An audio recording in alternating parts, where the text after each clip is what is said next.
It's possible that all of this stuff before 1978 just could be ripped off. Today's video is sponsored by Native Sons Goods, makers of the highest quality woven guitar, bag, and camera straps you'll ever see. Native Sons straps are handmade one at a time in the USA with unparalleled love and care. Click the link in the description to check out their new expanded lineup featuring all new 3-inch guitar straps. And remember, when you support my sponsor, you support this channel, and I sure appreciate it. Hey y'all, it's Shitpost Friday. Hello, Foxy people. Brad the Guitologist here. It's time again for everyone's favorite guitar news program, Shitpost Friday. We have a lot, once again, to talk about this Shitpost Friday as per usual. The New York Times Magazine has published an extended list of all the artists who were affected by the UMG fire back in 2008, and it is even more heart-wrenching than the other video that I posted over on Channel 2. There are a lot of artists that have been added to the list, and you'll just have to go to this link down in the description to really check them all out. But I mean, suffice it to say, it's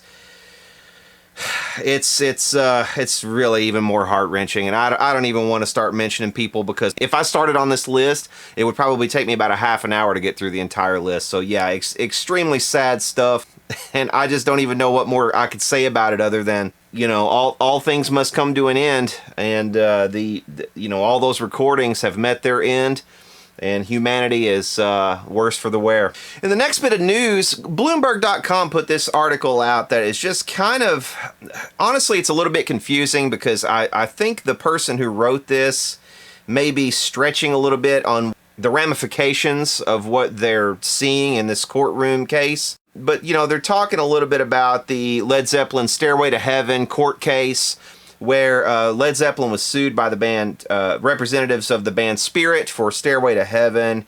And it talks a little bit about when Jimmy Page took the stand, and he's asked to comment on where his famous, you know, do-do-do-do-do, you know, that little descending line that's finger-picked. He's asked to identify that in the sheet. So all these artists before 1978, they had to actually submit like a sheet of music that was the simple melody for the song that they were copywriting. But here's the problem. The stuff that's actually registered on file at the U.S. Copyright Office on the stuff before 1978 is just a single page of music, usually with just the melody. The melody is the part of the song that Robert Plant sings, okay, in Stairway to Heaven. So it starts with those 3 notes, do, do, do, and then keeps going from there. I'm not going to go any further, but you get the gist of it. This copyrighted piece of music is essentially just recorded as that melody. So when asked in this court case, you know, can you identify on this sheet of music where your solo is? And they scroll forward, and he says, no, it's not in there. And he said, well, can you identify the part, you know, where it starts out with your guitar at the very beginning of the song? And he's like, well, no, it's not in there. So essentially what this guy is saying, the argument that he's making, and actually the title of this is, the legal loophole that may leave some of rock's greatest riffs up for grabs. There is something to be said for this, and it is a Bloomberg article, so I'm sure, you know, some of their lawyers probably took a look at it before it was just thrown up on their website.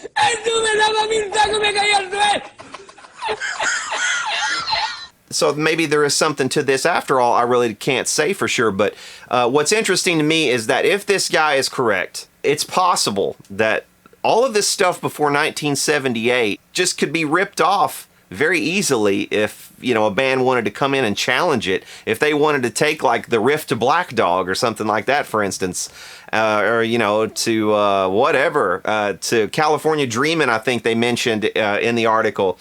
If you wanted to take the actual music to it, that's not the melody, not the sheet that the record company sent to the U.S. Copyright Office when they released the album, it's possible that that could be ripped off without any kind of punitive after effects for the person ripping the song off. So just a really interesting article. You might want to try to read through it and process it a little bit to understand what the guy's talking about. Like I said, I'm not even sure if it holds water, if what he's, you know, the argument that he's making makes very much sense.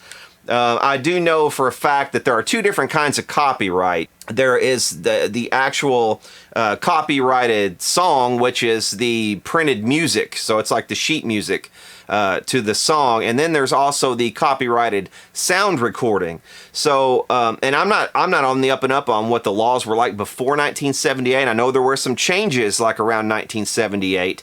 That affected things that came before and things after. I think they extended the copyrights for older musicians or artists, you know, that were about to go out of copyright in 1978.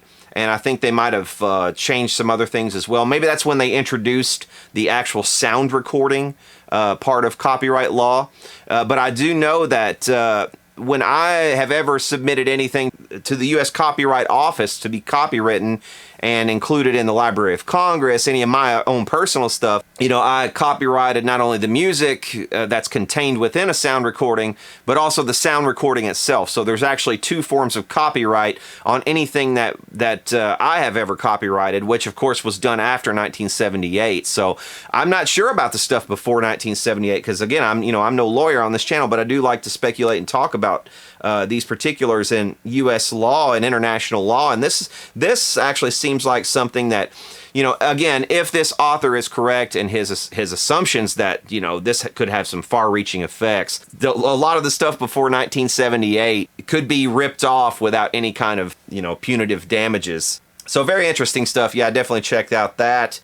In guitar news, Buzz Feiten, who is really more well known for the Buzz Feiten tuning system, has actually released a guitar that is called the Bo Diddley Tribute guitar, and this thing actually looks really awesome. I usually don't comment on, you know, when people release new guitars or when guitar companies come out with a new model and stuff like that. It's just, I'll leave that to other channels. But at the same time, I do like to report sometimes when I find something truly interesting, which I believe this is. I mean, look at this thing. This is an awesome looking guitar, if you ask me. I'm not sure what it has to do with Bo Diddley. Did he have a guitar that was shaped? I know he had a couple of different shapes. You know, he had, obviously he had the big rectangle, but I can't remember him playing a guitar of this shape.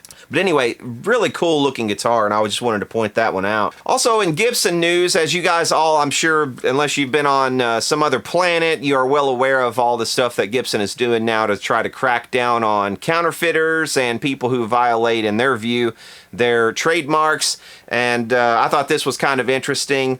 This is being reported by Guitar.com that you can submit a form on their website that will allow you to state where, you know, you find a dealer or something that is selling counterfeit Gibsons within the United States or something like, or, you know, I guess any other country as well. But just interesting that, I mean, that's probably a pretty good approach. It would have been better to do something like this, to introduce this and say, hey, can you guys help us, and try to appeal to the goodwill of people to help ferret out, you know, like people who are selling Chinese, you know, fakes and stuff like that within the U.S. or within any other territory where they can enforce it. That would have been a better idea than what they actually did. And, you know, I mean, you guys can look at last Shitpost Friday. I mean, that video has just gone essentially viral. I mean, it's got going on 200,000 hits as of this recording, so a lot of people have seen it. A lot of people also are really coming down on Gibson, and also Mark Agnesi, who essentially was just the messenger in that. You know, I speculated in that video that Mark Agnesi probably had somebody above him, you know, who was kind of pressuring him to say these things. And that could very well be true, but at the same time, maybe it isn't true. It could just be that Mark has some growing pains in his new job. I mean, I don't know if he has a background in communications or what, beyond just, you know, his inclusion in YouTube videos in the past, which, I mean, if that's his only qualification, that and the fact that he knows a lot about Gibson guitars, then that could be on Gibson for hiring somebody that, you know, didn't have a background in communications. Because, I mean, if you're doing something that's PR related, which that job clearly is, you need to have some kind of solid background in communications to know when it's okay to say something and when it's not okay to say something, especially when you're representing a company and you're talking to, you know, an audience as large as what they have. I mean, they have an audience that's, I think last time I checked, it's like 130,000-ish subscribers, and they, you know, they can routinely get a lot more views than that on a video if it's a really, you know, well-circulated video. But, man, you know, when you reach that kind of level, you have to have some kind of background in communications or in PR, and to have held some kind of job in the past that had to do with those things rather than just, hiring a YouTuber may have been beneficial to Gibson. I mean, I'm not saying that Mark is not qualified for the job. I really don't even know Mark. I don't know anything about him except for I've seen a couple of the videos that Norm's Rare Guitars had, with Mark in it. And that's about all I know about the guy. And I mean him no personal ill will or anything like that. And a lot of people, I think, who saw that video thought that I was going after him or something. I wasn't ever going after him personally. The thing is, and I clearly wasn't the only person who was incensed by a couple of things that were said in that video. There were a lot of other people who just kind of piled on, and it just became a big shit show. But yeah, you definitely need someone who's going to have some kind of background in communications if you're going to do that particular job. And this might be a situation where Mark, he's just learning on the job, and that was a mistake, and that was something, he'll learn from it and move on from it. Maybe Gibson will get better. I don't know. But the fact that they've gone on and sued Dean Guitars, obviously has the guitar community, or a big portion of it, up in arms. So we'll see where that goes in the future. Should be interesting to follow that story. Also, this past week, the great Jeff Beck turned 75 years young, and we wish Jeff Beck all the best. Many happy returns to Jeff Beck. Hopefully he can be around for 75 more years. Might get a bit unsightly by the end, but... And in less happy news, it's also being reported that the great Dave Mustaine, guitarist for Megadeth, also one of the founding members of Metallica, has said that he has throat cancer. Throat cancer can be something that has a good prognosis. So, hopefully this is one of those cases where, doctors can go in, they can reduce it or they can take it out, and he will make a full recovery.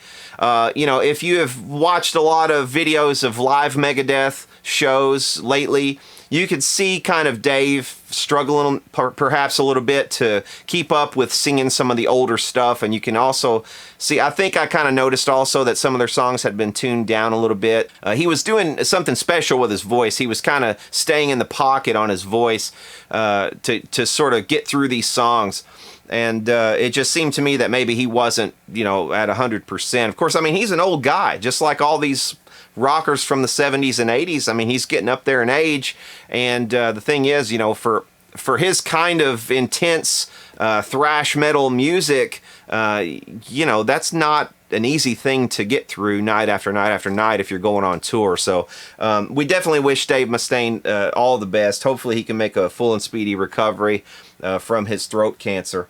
And also, obviously, some of the biggest news in the guitar world over the past week or so was the auction of David Gilmour's set of guitars. Raised $21.5 million on all of the stuff that he ended up selling, and he set a new record all time for the highest priced guitar ever sold, which came in at a whopping $3.9 million.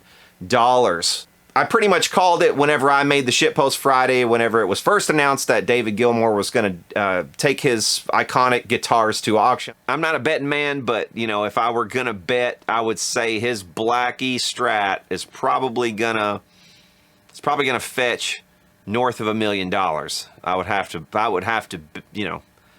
and $2 million wouldn't even surprise me. Definitely raised a lot of money for his charity. But this is the part of it I don't really get. I had said when he first announced this auction that, I'm sure, David Gilmour will come up with a good charity to send all this money to. 21.5 million pounds. I guess it's dollars, I suppose. $21.5 million. And, but, I don't know, man. You guys be the judge. He's giving this to a climate change charity, which, I mean, honestly, to me, he may as well flush it down the toilet if you're giving it to a climate. Because what does that mean? I don't really understand. Is it like to raise awareness about climate change? Like nobody understands what climate change is? And if it's some kind of direct battle of climate change effects or something like that, then what effects are they battling of climate change? And if climate change actually does happen, of all the areas of the earth that kind of go out of business and become more uninhabitable as a result, or if we lose areas because of rise in sea levels, which honestly, a lot of this stuff has been debunked again and again, from what I can tell. Even in that case, there's also going to be huge swaths of land that were theretofore uninhabitable that will be opened up to human habitation also if the climate changes. So, and climate change is something that has been happening since the beginning of time. Certainly since the beginning of human history. We've gone through a couple of ice ages during just humans' time on this planet. So, you know, I don't know. It seems to me, and you know, who am I to look a gift horse in the mouth, I suppose? If he's wanting to support this charity, it's up to him. It's his stuff. He can do what he wants with it.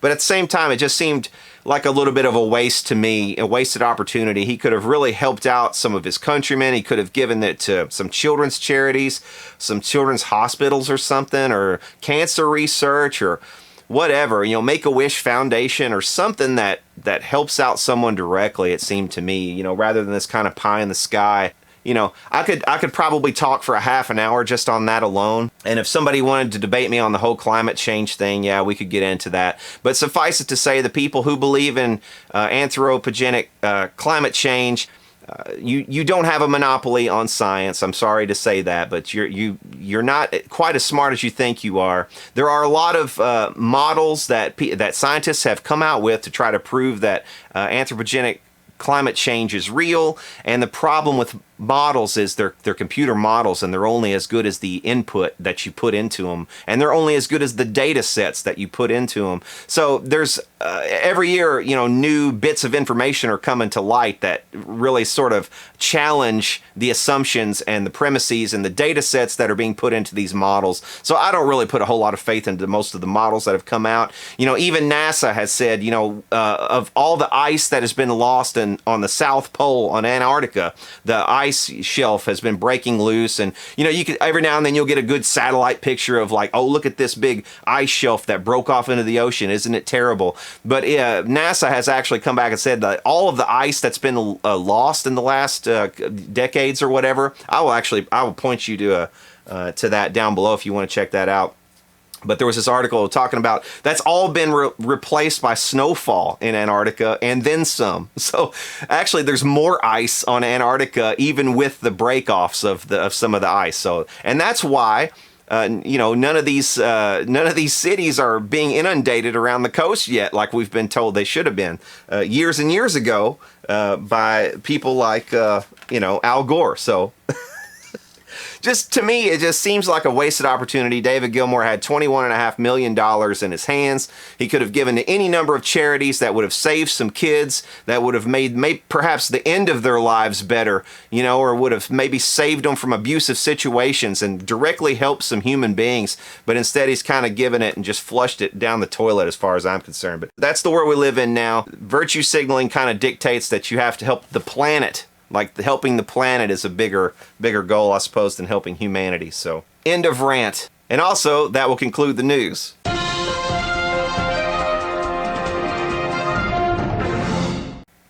Okay, as you guys might have seen a couple weeks back, I did some videos with my good friend TJ Armstrong. We were going around to various music stores. We went to a couple of pawn shops and things and did some cool filming, and in one store we were actually kind of kicked out of the store, which made for some interesting viewing. I'll link all that stuff down below if you want to see it. I thought I would share with you some of the outtakes, some of the video that I did not get to share with you at the time, or just kind of didn't fit the flow, I suppose. So we went to the music go-round here in Louisville for a second time, and I met this cool kid, and he was checking out this guitar, so I got an interview with him, and he and his dad actually knew who I was, and we struck up a conversation, and he was buying this guitar.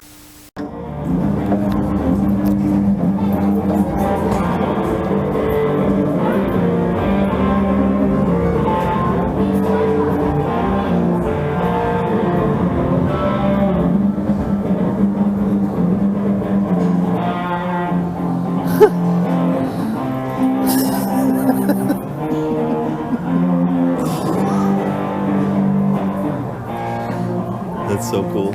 Okay, so your name is Jim, right? Jimmy. Okay, sorry, I called you Jim earlier.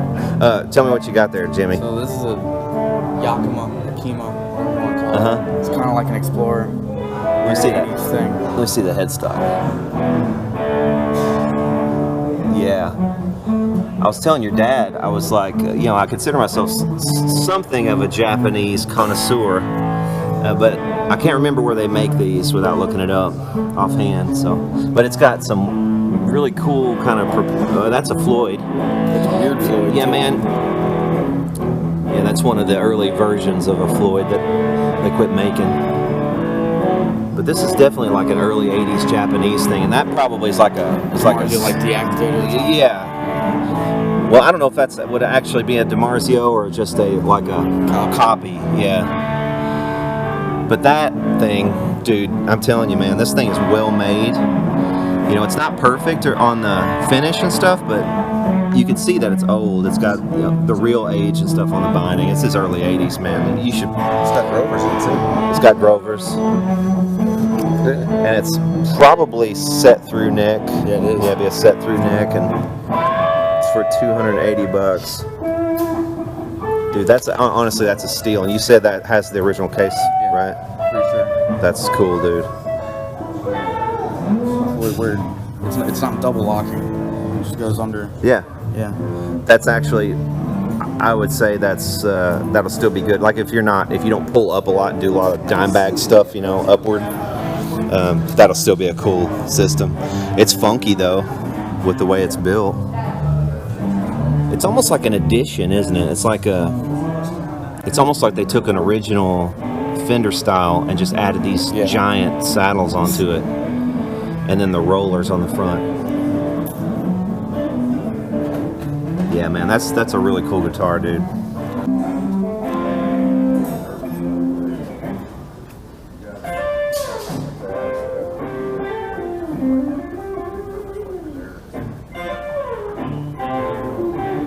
The reach on this thing.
That'll be a real, probably Brazilian rosewood fretboard.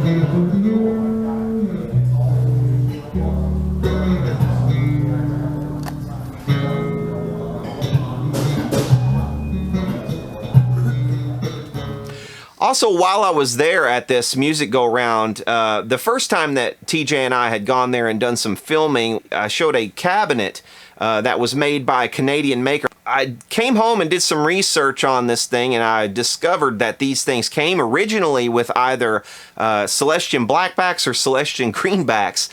So, you know, kind of filing that away in the back of my mind, TJ and I went back and I got a screwdriver from him and I opened up the back of this thing, and yeah, I'll show you what was in there. Okay, so I did end up getting something. Let's go out here to the garage. It's actually been a few days, but I did pick up this GBX cabinet, and I did open it up and check inside of it before I bought it, and so I know what to expect with at least two of the speakers. But you can't really see the bottom speakers, so it makes me, well, this thing has got to, it's almost got to be front loaded, or it's loaded from the top, like right here. These screws might come out and then this top come off, and then the same thing might happen on the bottom, like you flip it and then you have screws on the bottom too. Maybe that's the case. But yeah, I got this thing for, ended up getting this thing for $100. So I probably, honestly, I probably could have even talked them down from that. But when I went there, I told them, I was like, yeah, I'd like to check out the speakers in that thing, and they loaned me a screwdriver, and I opened it there on the floor. I wonder if the power amp does actually work on this. That would be kind of shocking, wouldn't it? All right, here we go. Moment of truth. Check this out.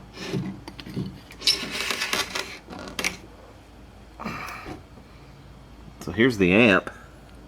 That's a Hammond transformer. And the light went out just as I needed it. Hang on. Let's wheel this thing outside so we can actually see. Here's another thing I noticed about this. Look how low down the handle is. Instead of being, you know, like up here on most cabs or in the middle, it's like way down low. And it actually is better for loading in and out, believe it or not.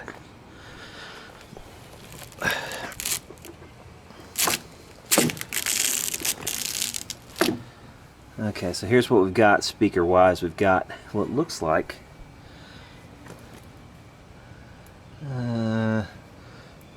we've got 1, 2 that are identical and in pretty good shape.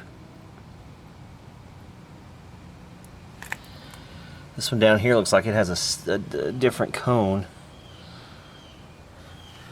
So that might be a replacement, but at the same time, actually, the cone on this one more closely matches this one. This one does have a little tear in the cone right there, but nothing that's not fixable. That's fixable. This one's got a little puncture in the cone there, and it's had some repairs on the cone already. But that puncture right there definitely needs to be repaired. This is not a very well protected. Look at this. This is just, I mean, you can see through it. That one's in good shape. That one's in real good shape, actually, and the cone on that one looks pretty much identical to that one. The desk cap is a little bit larger on that one, so I'm not sure 100%, but yeah, they are front loading. Just now realized it. But look what we have.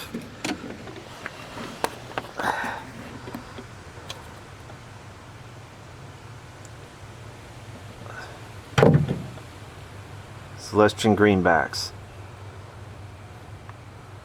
They're Rolla Celestions. This one is too. So you can't see the bottom ones, but I'm willing to bet they're also Celestions. And like I said, for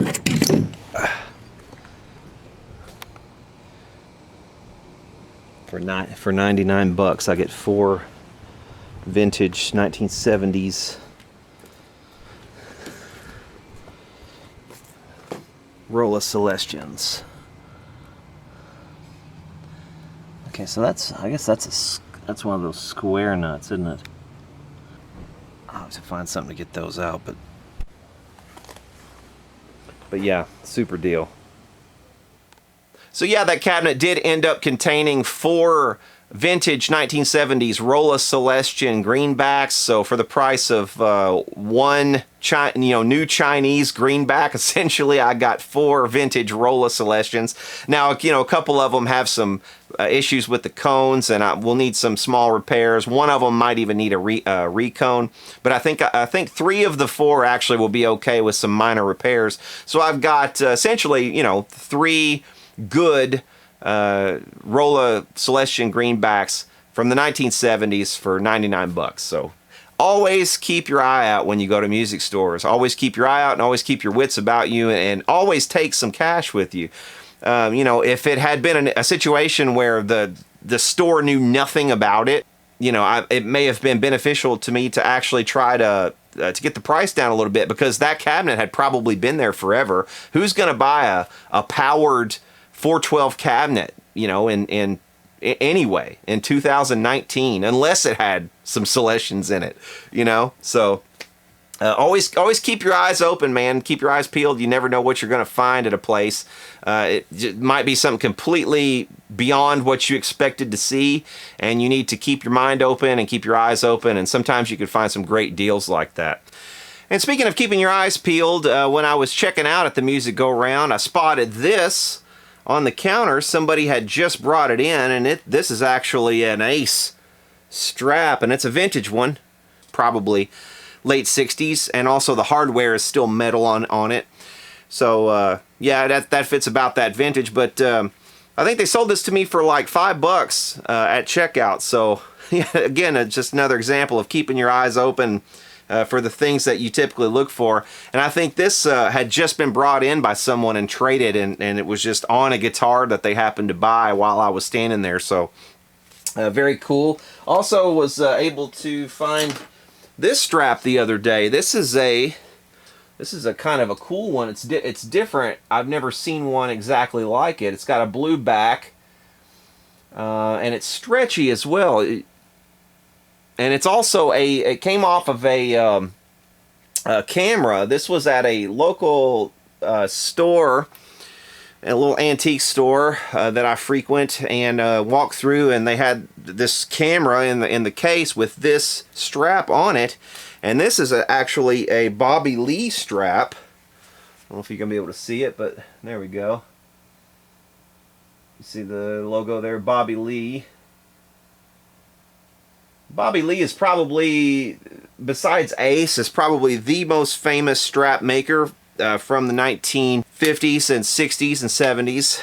Again, this is a camera strap, but I asked him, I said, how much do you want for just the strap? Because I'm not interested in the camera that was with it. I think it was like an old school Minolta camera or something like that.